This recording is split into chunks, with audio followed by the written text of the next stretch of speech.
अस्सलाम वालेकुम। इस वीडियो में हमें डिफरेंस मालूम होगा कि इनकम और प्रॉफिट के बीच में क्या डिफरेंस होता है। मोस्टली ऐसा होता है कि इनकम और प्रॉफिट को कंसीडर किया जाता है बिल्कुल same he, like synonyms, but इसमें बहुत गहरा डिफरेंस होता है बिजनेस पॉइंट ऑफ व्यू से भी और अकाउंटिंग की टर्म्स से भी।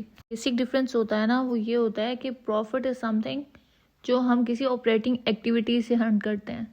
लाइक हम कोई बिजनेस स्टार्ट करते हैं तो फिर वहाँ से जो हमें इनकम जनरेट होगी उसको हम प्रॉफिट कहते हैं। लाइक आपका कोई भी बिजनेस है, बेचते हो या ख़रीदते हो, तो फिर वहाँ से आपको जो भी अमाउंट रिसीव होती है आपकी परचेजिंग प्राइस से ज़्यादा, आपकी सेल प्राइस ज़्यादा हो जाती है, तो उस परचेज और सेल प्राइस के बीच में जो डिफरेंस होता है उसको हम प्रॉफिट कहते हैं। It's a very simple thing. Like अगर हम इसके एग्जांपल लें कि मिस्टर एक्स है और उसने अपना एक बिज़नेस स्टार्ट किया लैपटॉप का या फिर किसी भी चीज़ का, तो फिर जो मिस्टर एक्स ने अपनी जो सेल प्राइस थी, लाइक एक कंप्यूटर या एक लैपटॉप परचेज़ किया 60,000 का, ठीक है, बट जब उसने सेल किया तब उसको सेल किया 80,000 का। तो जो डिफरेंस है परचेज प्राइस और सेल प्राइस के बीच वाला, उसको हम प्रॉफिट कहते हैं। सो हम इसकी इक्वेशन किस तरह से बना सकते हैं, like we can say profit is equal to total revenue minus expense. आपके जितने भी प्रॉफिट हुआ है ना, जितनी भी रेवेन्यू जनरेट हुई है, उसमें से एक्सपेंसेस आप माइनस कर दें, like your electricity expense, your bill, कोई भी बिल हो, आपका यूटिलिटी बिल हो, आपका मतलब आपकी सारी सैलरी, सब कुछ डिडक्ट करके जो चीज़ बचती है रेवेन्यू में से, उसको हम प्रॉफिट कहते हैं। सो प्रॉफिट मार्जिन आपका ये भी होता है कि आपका जितनी भी सैलरी, जितना भी बिल, जितना भी आपका जो स्टाफ है, उसका सब एक्सपेंसेस निकाल के और जो अमाउंट बाकी बचेगी, लाइक अगर हम लैपटॉप वाली वही एग्जांपल लें, उस 80,000 में से 60,000 निकल गया और जो 20% था, लाइक 20,000 था, सॉरी, वो उस 20,000 में से 5,000 आप तमाम बिल, तमाम एक्सपेंसेस डिडक्ट कर दें, जो 15,000 बचेगा ना बाकी, वो होगा आपका ओरिजिनल प्रॉफिट। इसमें आप एग्जांपल ले सकते हैं किसी भी मल्टीनेशनल कंपनी की, कॉरपोरेशन की, सोल प्रोप्राइटरशिप की या पार्टनरशिप की। लाइक आपका कोई भी बिजनेस हो, कोई भी बिजनेस टर्म हो, आपकी कंडीशन कोई भी हो, बट ये जो रूल्स हैं ये सेम एप्लीकेबल होते हैं। अच्छा, जो प्रॉफिट होता है ना, फर्दर 2 पार्ट्स में डिवाइडेड होता है। लाइक आपका एक तो प्रॉफिट जनरेट हो गया आपका, ठीक है, टोटल रेवेन्यू माइनस एक्सपेंस करके।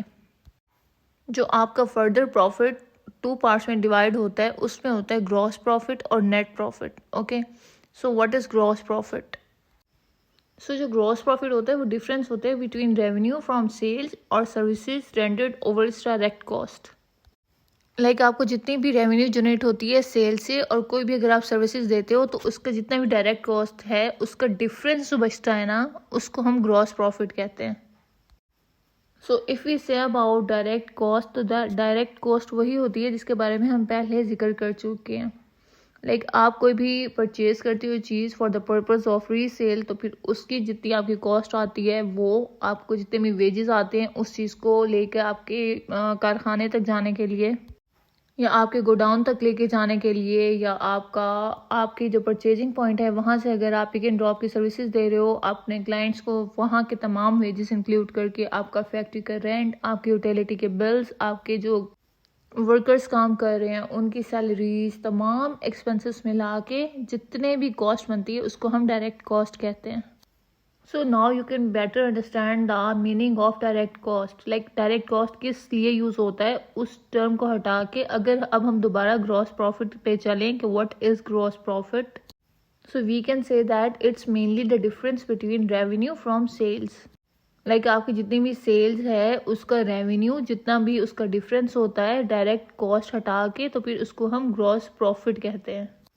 So now if you talked about net profit, net profit क्या होता है? नेट प्रॉफिट की इक्वेशन हम इस तरह से कह सकते हैं कि net profit is equal to gross profit minus indirect expense. Learn about the basic of indirect expense and gross profit. Like gross profit की तो हमें समझ है कि ग्रॉस प्रॉफिट क्या होता है, but what is indirect expense? So indirect expenses like जो चीज़ आप सैलरी प्रोवाइड करो, आपका ऑफिस का रेंट, आपके सेल्स के एक्सपेंसेस जितने भी काउंट होते हैं वो इनडायरेक्ट एक्सपेंस में आते हैं। So we can say that net profit is equal to gross profit minus indirect expenses. तो इनडायरेक्ट एक्सपेंसेस को हटा के ग्रॉस प्रॉफिट में से जो चीज़ बचती है उसको हम नेट प्रॉफिट कहते हैं। अब अगर जो एक्सपेंसेस होते हैं ना वो अगर रेवेन्यू से बढ़ जाएं, लाइक आपके जितने भी रेवेन्यू है ना वो कम हो और आपके एक्सपेंसेस ज़्यादा हों। अगर हम उसी लैपटॉप वाली एग्जांपल को लेके चलें कि आपका जो लैपटॉप था 60,000 वाला वो अब सेल हो रहा है 40,000 का और लेट से 50,000 का, तो आपको 10,000 का लॉस हुआ है। इसको हम नेट लॉस कहते हैं। अच्छा, एक और बात कि business is always a risk. ऐसा नहीं है कि आपको हमेशा प्रॉफिट ही होगा और ऐसा नहीं है कि आपको हमेशा लॉस ही होगा। बिजनेस में आपको किसी चीज़ का पता नहीं होता। अगर आप बेटर टेक्निक यूज़ करते हैं then you will earn lot of profit, but आपको मार्केट की सिचुएशन का अच्छे से आइडिया होना चाहिए।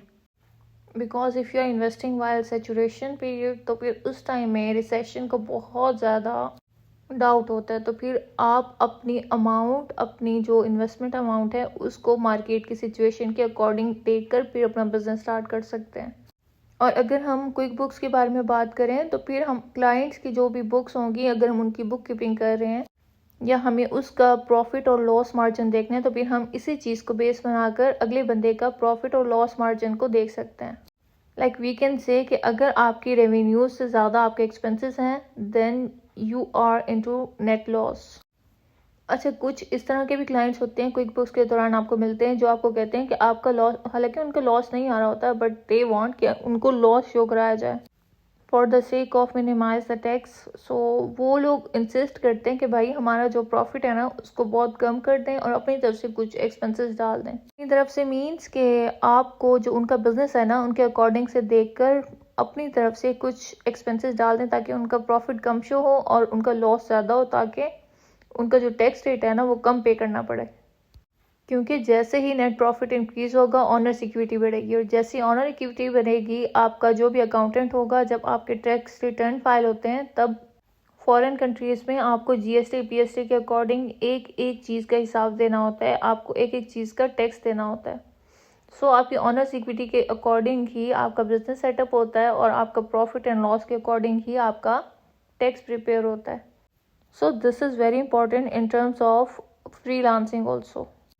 लाइक आप बुक कीपिंग करो बट आपको, और स्पेशली अकाउंटेंट बनो वो भी क्विक बुक्स के, और ये जो मेन टर्म्स हैं इनके बारे में नॉलेज तमाम जो पीपल होते हैं जो इलिटरेट होते हैं, जो इतने हाईली क्वालिफाइड नहीं भी होते, उनको भी पता होता है, बट जो बेसिक टर्म्स होती है ना अकाउंटिंग की उनको आपके अच्छे से हाउ नाउ करना मस्ट है, especially to run a business और while doing a book keeping.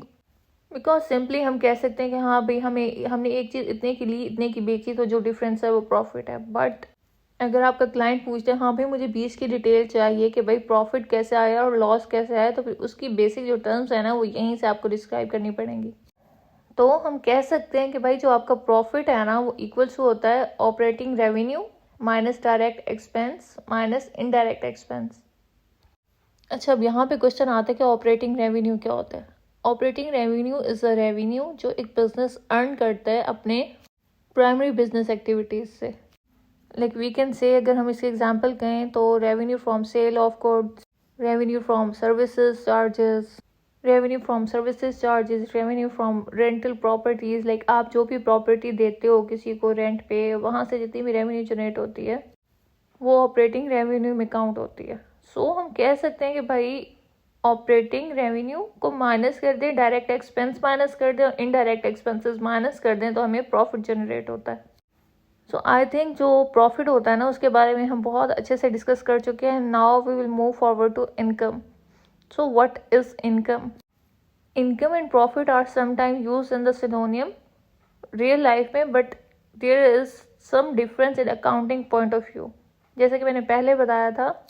अच्छा, अगर हम इनकम की इक्वेशन बनाएं तो इनकम की क्या इक्वेशन होती है कि टोटल रेवेन्यू, जितनी भी आपकी रेवेन्यू है ना उसमें से total expense operating expenses minus कर देना, तो फिर वो जो अमाउंट इक्वल होती है वो होती है इनकम के। लाइक आपकी जितनी भी रेवेन्यू है उसमें से आपके टोटल एक्सपेंस माइनस कर दें, then that will be equal to your income. आपके जितने भी expenses like rent, travel, utilities, office supplies, maintenance, repairs, property tax और डेप्रिसिएशन, ये सब जितने भी होते हैं ना एक्सपेंसेस, इनको माइनस कर दें from your total revenue, then the amount will be equals to your income which will you generate from your business. So इतने ज़्यादा भी रॉकेट साइंस नहीं है, बस ये है कि आपको थोड़ा सा दिमाग लगाना पड़ता है to understand the basic terms of accounting. आपको अगर अकाउंटिंग आती है then you will understand QuickBooks, और अगर क्विक बुक आ गई तो मेन चीज़ कि आप घर बैठकर अर्निंग स्टार्ट कर सकते हैं और अच्छी खासी अर्निंग कर सकते हैं।